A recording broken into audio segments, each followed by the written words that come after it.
Jon Jones and Stipe Miocic are finally going to face off at UFC 309. This fight was supposed to take place a year ago, and it did not. Some things fell through. Jon Jones got injured. Stipe's been off for a while. Jon Jones has been off for a while. Two old men gonna slug it out, hopefully, on Saturday night. Let's see what happens here. That's gonna be an interesting one, but there's a lot of questions around it. I'm having a hard time getting hyped up for it, in all honesty.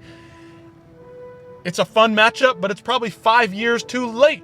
That's just the truth of the matter. And I'm excited to see it, but not over the moon. I'm not really hyped for it. You know what I mean? I'm not going to be antsy. I'm not going to be stressing out. I'm not going to be, sitting there sweating bullets on the night of the fight. It just is what it is at this point. Let's go. We'll start from the bottom, though. We got Eduardo Moura taking on Veronica Hardy. This one, it's a fun little women's scrap at, flyweight, not strawweight. I don't know how this one's going to go. Veronica Hardy's got her husband in the corner there. It's going to be interesting. It's going to be fun. But in terms of all-out appeal, in terms of that, do I need to sit down and watch that fight? I don't. It's probably going to be a good women's scrap, like I said. It's got some interest. It's got some appeal because of the Hardys. But other than that, don't really care too much about that one. And then we got Oban Elliott, the Welsh gangster himself, taking on Basel Hafez. Basel Hafez came in and made a statement against Jack Della Maddalena not but a year ago. Oban Elliott making his debut this year. He's been on 2 pay-per-views so far, so this guy's a pay-per-view star. Not really. He just happens to fall on these cards with pay-per-views. I don't know. It's a welterweight matchup. It's going to be fun, going to be scrappy, probably, more likely than not, but don't look for this one to be super exciting. Probably just a wrestling kind of scrappy, scrambling wrestling kind of output from both of these guys. Again, Basel Hafez came in looking very good. Hasn't looked all that impressive since then, so we'll see what happens here. Not looking forward to this one. The early prelims are pretty weak for the most part here. 3 out of the 4 of these, not really interesting at all. But we've got Mickey Gall and Ramiz Brahimaj in the next fight up here. Brahimaj, that guy who almost got his ear torn off a couple of years ago, he's looked a lot better since then, but Mickey Gall just kind of falling off the wagon here. He is not what he used to be. I don't think he's going to really be able to put anything too impressive out here. I'm looking for Brahimaj to make a statement. If anything happens that's interesting in this one. I keep saying interesting because, truthfully, none of this is very interesting so far. These 3 fights, not at all intriguing to me. But Mickey Gall, can he get it done? Can he stay in there? He got a win over CM Punk back in the day. Okay, it's CM Punk. Let's be honest here. Nobody was really that excited for that. It was all casual appeal. Nobody cared.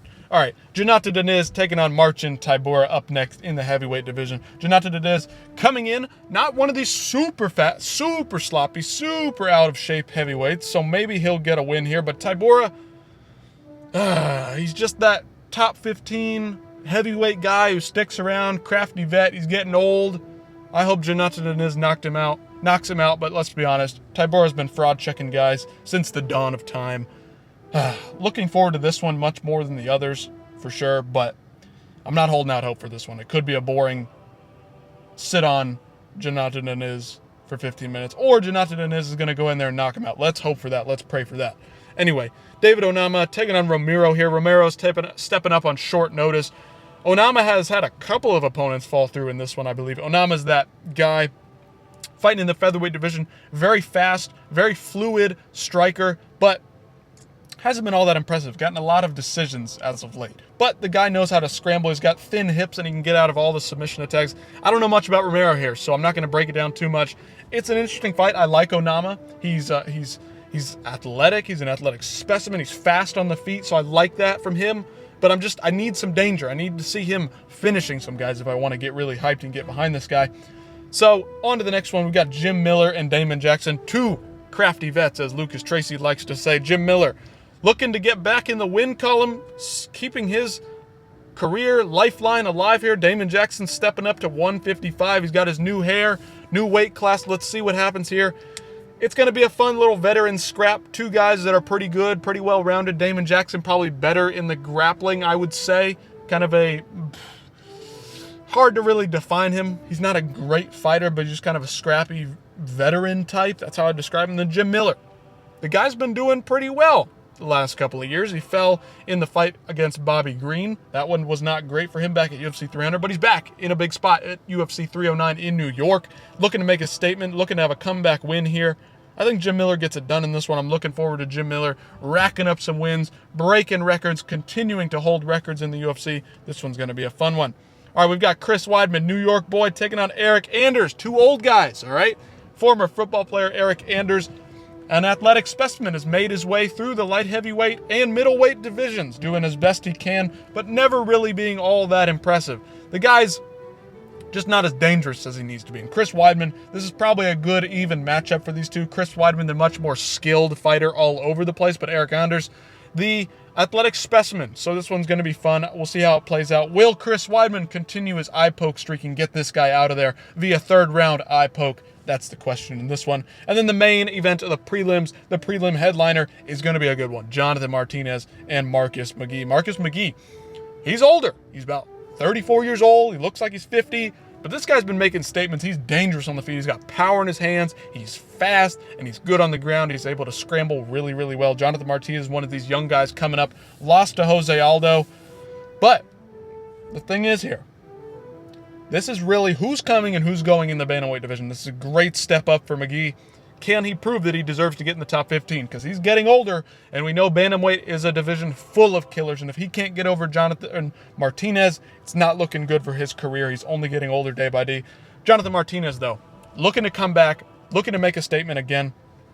I think he could get this one done. I think he's younger. He's probably got that edge in just quickness overall, but I think Marcus McGee is just a dangerous fighter, and I think he can easily get Jonathan Martinez out of there. Jonathan Martinez, he's a little bit dangerous in and of himself, but he's more of a slower paced, more methodical fighter, so that may not play out too well for him versus McGee, who's very dangerous.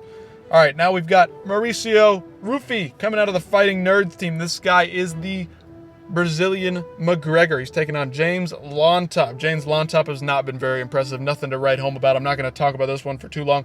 Rufy needs to run this guy over. They're putting him on the pay-per-view to run this guy over and to keep the Fighting Nerds going into the rest of 2024 and into 2025 here. Rufy, great fight style. He's got great athletic attacks from all angles, all ranges. The guy is just crafty. Think of Conor McGregor in his prime. Rufy imitates that to a T. It is perfect. It is fun. It is awesome. I love to see it. I can't wait for him to get in there. Very excited to see him show out in a big way. Now we've got Viviana Araujo versus Karine Silva. It's a top 10 matchup in the women's flyweight division. I don't give a damn about this fight, in all honesty. Karine Silva, younger, hotter prospect, but I just don't care. Anyway, Bo Nickel, the super prospect coming out of wrestling, will be taking on the jiu-jitsu specialist Paul Craig. Yeah, Paul Craig out of, where is he from? Scotland? Yeah, this one's a big one because Bo Nickel has so far not beaten anybody with a lot of name value. He's got some knockouts, he's got some submissions, he's wrestled guys to death in the cage, got a decision over Cody Brundage back at UFC 300. Can he beat a vet, though? Can he beat a legitimate fighter, somebody who's got real skill, somebody who's dangerous? Yes, Paul Craig is not well-rounded, but he's got really, really dangerous jiu-jitsu off his back. He's dangerous wherever he is in jiu-jitsu realm. Bo Nickel, can the wrestling subdue the grappling and the jiu-jitsu prowess of Paul Craig in this one? That's the question here.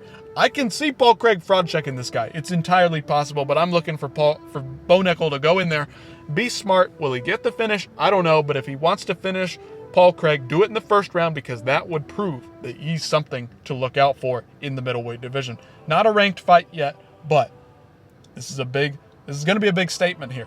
UFC 309, featured fight, third fight down on the card. It's in New York. It's a big pay-per-view. Bo Nickel looking to make a statement here, and Paul Craig looking to play the upsetter on Saturday night. That'll be a fun one. Interesting. A lot of intrigue in that one. Could go either way. Paul Craig has submitted guys like Magomed Ankalaev, Jamal Hill. Like, this guy can beat anyone on any given night and lose to anyone on any given night. And Bo Nickel, we still don't know a lot about Bo Nickel. He's only got a couple of fights in here, and he's great in the wrestling department, but can he get things going on the feet? Because if he can get things going on the feet, he's going to be able to take out a guy like Paul Craig who has weak stand-up. Okay, co-main event. Not even going to sit here and break this down for a long time, but these guys are two fucking marauders. Two absolute killers. Michael Chandler, the Barbarian, and Charles Oliveira, the Assassin, who's dangerous in every realm of mixed martial arts. This guy is dangerous off his back. He's dangerous on top. He throws elbows in the ground and pound. He can submit you from anywhere. He can outstrike you on the feet with the power in his hands. Charles Oliveira loves to throw crazy wild kicks too. And Michael Chandler, the sturdy rock of a man, comes forward with all might behind his hands. He's got hammers in his hands. He can knock out anyone on every given night. We saw what happened in their first fight. Michael Chandler got the upper hand in the first round, got his back taken. Charles Oliveira, the most dangerous submission artist in MMA, arguably right now, had his back for 3 minutes and couldn't submit this guy. Yes, Dustin Poirier did hurt Michael Chandler and submit him, but that was a weird fight. Michael Chandler just going all out craziness in those fights at MSG back a couple of years ago against Gaethje and Chandler and Poirier. This one's going to be a fun one.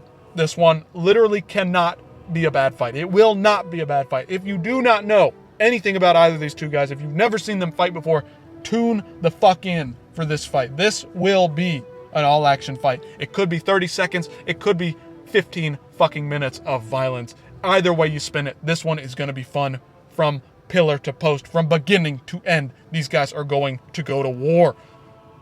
Wow. Not much to say about this one. I can't even pick a winner here. If I had to lean one way, I'd probably lean towards Charles. But if Michael Chandler fights smart, if he fights the way he says he is, I'm going to bring something new to the cage, I'm going to wrestle. Maybe he does, maybe he doesn't. I don't trust Michael Chandler's brain IQ, fight IQ, whatever it is. That's Michael Chandler in the cage. He talks a big game. He's great on the mic. But when he gets in there, he gets after it. And it's not always the best way. But we'll see what happens there. Michael Chandler, fan favorite. Charles Oliveira, big star in the UFC. And then finally, the main event. Like I said, two older guys. Don't know what we're going to see from Stipe. Don't know how Jon Jones is going to look like coming off that injury. Stipe is probably going to be the healthier fighter coming into this one.